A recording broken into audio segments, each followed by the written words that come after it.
Brain human body का वो complex organ है जो thought, memory, emotion, sense, vision, breathing, temperature, hunger और हमारे शरीर को रेगुलेट करने वाली हर प्रोसेस को कंट्रोल करता है। ब्रेन आपको बताता है कि आपके शरीर के अन्य हिस्सों में कब दर्द होता है, लेकिन वह खुद दर्द महसूस नहीं कर सकता। अधिकांश सिर दर्द नर्व्स, ब्लड वेसल्स और मसल्स में होते हैं, जो आपके सिर और गर्दन को कवर करते हैं। सिर दर्द एक ही नहीं बल्कि कई प्रकार का हो सकता है, जैसे माइग्रेन का सिर दर्द चमकती रोशनी या झुंझुनी जैसी सेंसेशन पैदा करता है, जबकि स्ट्रोक से संबंधित सिर दर्द सेंसेशन को खो देता है, जैसे कि दृष्टि या महसूस करना। स्ट्रोक, जिसे कभी कभी मस्तिष्क का दौरा कहा जाता है, यह तब होता है जब ब्रेन के हिस्से में ब्लड के फ्लो में ब्लॉकेज आता है या ब्रेन में ब्लड वेसल्स फट जाती हैं। स्ट्रोक कभी कभी टेम्पररी या परमानेंट डिसेबिलिटी का कारण बन सकता है। यह इस बात पर डिपेंड करता है कि ब्रेन में कितने समय तक ब्लड फ्लो नहीं हुआ है और कौन सा पार्ट अफेक्ट हुआ है। आमतौर पर सर्दियों में खून गाढ़ा हो जाता है, जिसकी वजह से स्ट्रोक के केसेस में बढ़ोतरी देखने को मिलती है। आइए देखते हैं इसी विषय पर डॉक्टर आभास कुमार का क्या कहना है। नमस्कार, मैं आस्था श्रीवास्तव और आप देख रहे हैं लोकनाथ। आज हमारे साथ मौजूद हैं डॉक्टर आभास कुमार जी। तो डॉक्टर, आप हमारी जनता को थोड़ा अपने बारे में बताएं। Thank you for the interview. मेरा नाम डॉक्टर आभास कुमार है। मैं अभी करेंटली आरजीएन अपोलो स्पेक्ट्रा हॉस्पिटल में एज ए कंसल्टेंट न्यूरोलॉजिस्ट कार्यरत हूँ। एंड हमारी जो मैं यहाँ पे फुल टाइम हूँ बेसिकली। मैं अपने थोड़ा एकेडमिक करियर के बारे में थोड़ा ब्रीफली आप लोगों को बता देता हूँ। मैंने अपनी जो MBBS की है वो मैंने मैसूर मेडिकल कॉलेज से की थी इन 2007 में। उसके बाद I have done my PG जो मेडिसिन से की थी। I have done it from Delhi. उसके बाद फिर मैंने DNB न्यूरोलॉजी किया है, वो दिल्ली अपोलो से किया है। Then I was working in Delhi, 2 साल के लिए मैंने दिल्ली में काम किया। उसके बाद मैं आरजीएन अपोलो स्पेक्ट्रा हॉस्पिटल ग्वालियर में आया हूँ अपनी सेवाएं देने के लिए। जी डॉक्टर। तो डॉक्टर, आजकल हम लोग देखते हैं कि सिर दर्द बहुत कॉमन होता जा रहा है, तो इसके क्या बेसिक कॉजेज हैं जिसकी वजह से ये इतना ज़्यादा कॉमन हो रहा है और बढ़ता जा रहा है? देखिए, सर दर्द बेसिकली हम किस चीज़ को कंसिडर करते हैं? सर दर्द वो चीज़ होती है चेहरे और सर पे किसी भी फॉर्म का डिस्कम्फर्ट।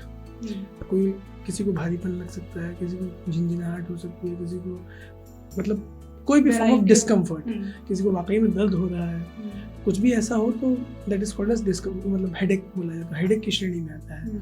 ऑल्दो उसकी क्लासिफिकेशन तो बहुत बड़ी है जो हम न्यूरोलॉजिस्ट पढ़ते हैं, बट आम जनता के लिए जो हम OPD बेसिस पे, जो डेली रूटीन बेसिस पे हम देखते हैं, उसको हम 2 श्रेणियों में डिवाइड कर देते हैं।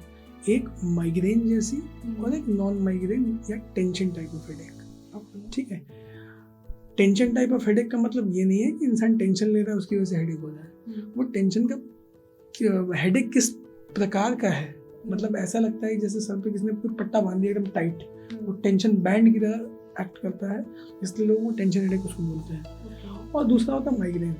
मैं तो अपनी OPD में रूटीन बेसिस पे काफ़ी कॉमनली माइग्रेन हेडेक्स को डील करता हूँ। ऑल्दो बहुत रेयर टाइप के भी हेडेक्स भी होते हैं, but commonly tension and migraine type के हेडेक्स को कहा जाता है। माइग्रेन में बेसिकली होता है क्या है कि एक तरफा होता है, होने का तो पूरे सर में भी हो सकता है, बट एक तरफा होता है। दूसरा पल्सेटिंग होता है, मतलब आपको धक धक की फीलिंग आएगी, लग रहा है कोई ठन हथौड़े मार रहा है।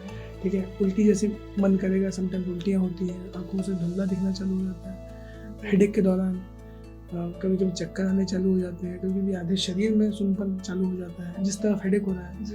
ये सब माइग्रेन के कॉमन कारण होते हैं, क्योंकि इसके कुछ प्रेसिपिटेटिंग फैक्टर्स, ट्रिगरिंग फैक्टर्स होते हैं, जैसे खाली पेट रहना, सनलाइट, शोरगुल से होता है, चॉकलेट से होता है, स्मेल से होता है, लड़कियों को पीरियड्स के आसपास में होता है, स्ट्रेस लेने से होता है, लैक ऑफ स्लीप से होता है, किसी किसी का चाय कॉफ़ी से ठीक हो जाता है, किसी किसी में बढ़ जाता है।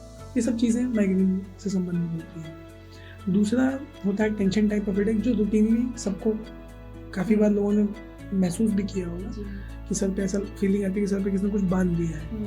ठीक है ना, तो इसके लिए भी कुछ मेडिकेशंस होती हैं और रेगुलर आप फॉलोअप में रहिए, एंड जो डॉक्टर्स आपको, न्यूरोलॉजिस्ट आपको प्रिकॉशंस बता रहे हैं उस चीज़ को फॉलो करेंगे, आपकी थोड़ी सी लाइफस्टाइल को सुधार लेंगे, तो दीज थिंग्स आपके जीवन से इरेडिकेट हो सकती है, ठीक है ना। कई रेयर टाइप की बीमारियां होती हैं, ठीक है ना, हेडेक के कारण में।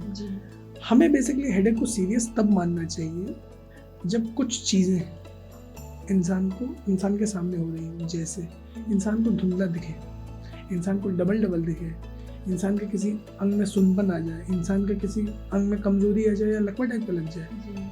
हेडेक समय के साथ बढ़ ही रहा है, कम नहीं हो रहा है, ठीक है।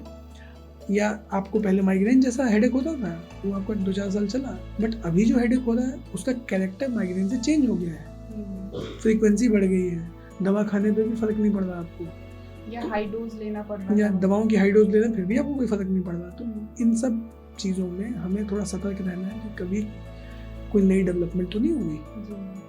तो ऐसी चीज़ों में हमें इन्वेस्टिगेशंस की रिक्वायरमेंट बहुत होती है।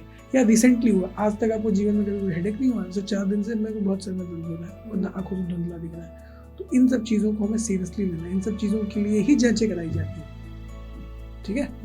तो यही सब कारण है, जो नए हेडेक में आपको दिखे तो आप इमीडिएटली बिना सोचे समझे, हेडेक को इसलिए कभी लाइटली नहीं लेना चाहिए, क्योंकि अगर उसने आंखों पे असर डाल दिया किसी कारणवश, ब्रेन में कोई दिक्कत चल रही है जिसकी वजह से आंखों पे असर आ गया, चाहे कोई परमानेंट डैमेज हो गया, चाहे कोई दौरे आने लगे, ये एक सब चीज़ें आपको जीवन भर के लिए डिसेबल कर सकती है अगर टाइमली डील नहीं हुई तो इसलिए किसी भी मरीज को अगर ऐसी सिम्टम्स दिखे, लक्षण दिखे, तो ऐसे पेशेंट को इमीडिएटली न्यूरोलॉजिस्ट के पास आना चाहिए एंड अपने आप को इवैल्यूएट करवा लेना चाहिए।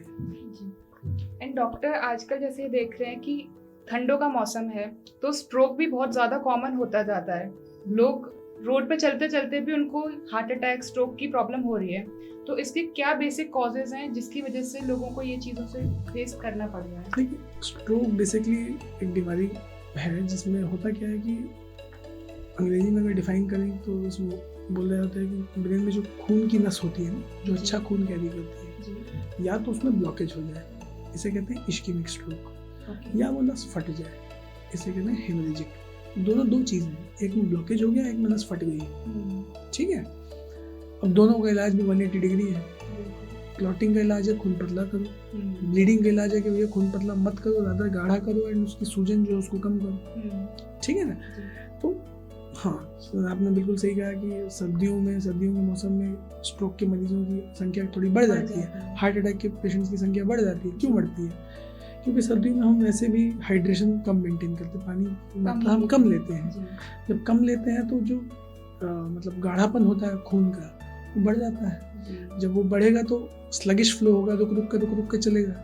आप ऑलरेडी आपकी उम्र हो रखी है, आपको शुगर है, बीपी है, स्मोकर है, मोटे हैं बहुत ज़्यादा, तो ये सब रिस्क फैक्टर्स हैं स्ट्रोक या हार्ट अटैक, दोनों की कॉमन रिस्क फैक्टर्स हैं। जैसे यहाँ नसें बंद होती है वैसे दिमाग में नसें बंद होती है, वो रिस्क फैक्टर्स कॉमन है। और जब गाढ़ापन बढ़ा नसों को ब्लॉक कर सकता है, ब्लॉक करेगा तो ये सब स्ट्रोक के कारण बन सकते हैं, हार्ट अटैक के कारण बन सकते हैं। तो पहली चीज़ तो इसको प्रिवेंट करने के लिए क्या है कि अगर आपको शुगर है, डायबिटीज़ है, स्मोकिंग है, शुगर डायबिटीज़ को तो शुगर हाइपरटेंशन इन सबको अच्छे से कंट्रोल करना है, तो आपको रेगुलर फिजिशियन के टच में रहना है, फॉलोअप करना है। स्मोकिंग, अल्कोहल छोड़ना है, ठीक है। अच्छे से पानी पीना है, 2.5 से 3 लीटर तो मिनिमम आपको सर्दियों में भी आपको ड्रिंक करना ही करना है।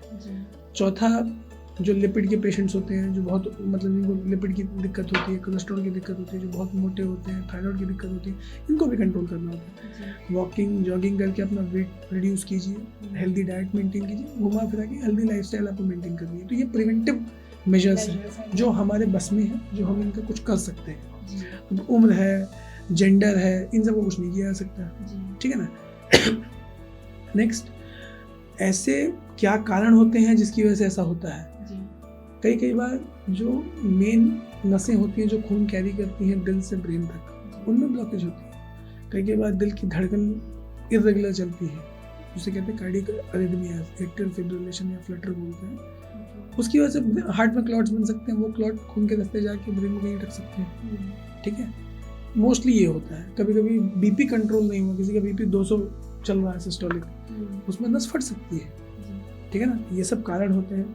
तो देखिए, स्ट्रोक पहचानना सबसे पहला इलाज है स्ट्रोक के ट्रीटमेंट में। जी। तो आप पहचानेंगे कैसे? तो स्ट्रोक को सबसे पहचानने का एक निमोनिक होता है फास्ट। एफ मतलब फेशियल असिमेट्री, मतलब चेहरे में तिरछापन। ओके। ठीक है ना? एफ ए मतलब फेशियल असिमेट्री। एस मतलब स्पीच। स्पीच मतलब कोई लड़खड़ाता है, कोई बोलना ही बंद कर देता है। टी मतलब टाइम। इसमें टाइम का बहुत ज़्यादा महत्व है। वो एक स्लोगन भी था कि time is brain and brain is time, क्योंकि हर एक सेकंड पर मिलियन न्यूरॉन्स की डेथ हो रही होती है। तो जितना डिले आप करेंगे उतना ही ज़्यादा आपके सेल्स मरेंगे, उतनी ही ज़्यादा डिसेबिलिटी होने के चांसेस रहते हैं फ्यूचर में। तो जैसे मैंने आपको बताया 2 टाइप के स्ट्रोक होते हैं, एक में नस ब्लॉक हो जाती है, एक में ब्लीडिंग होती है।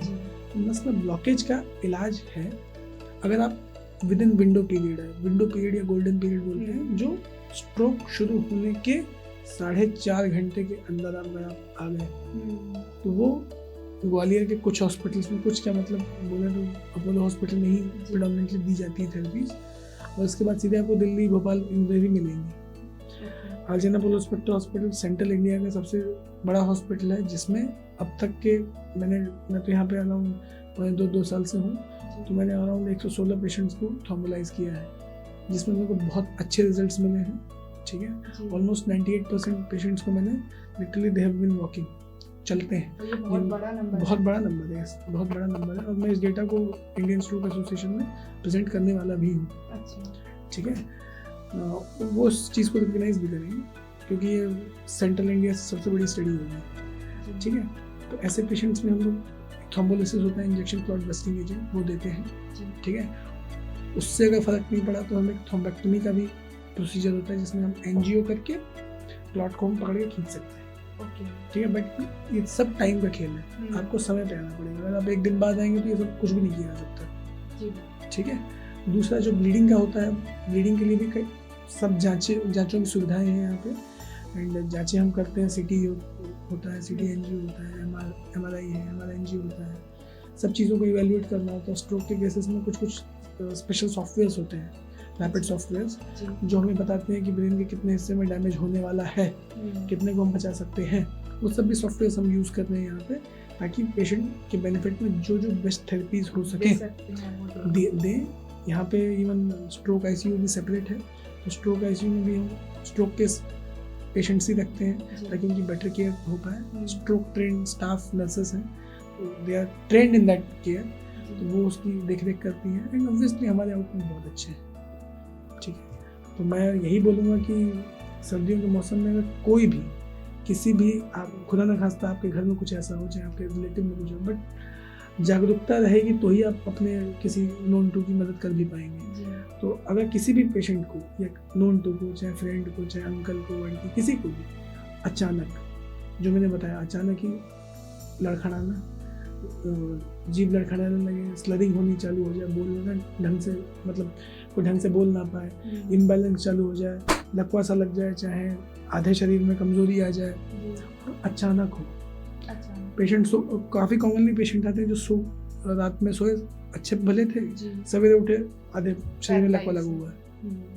तो अब ऐसे पेशेंट में समय निकल चुका होता है।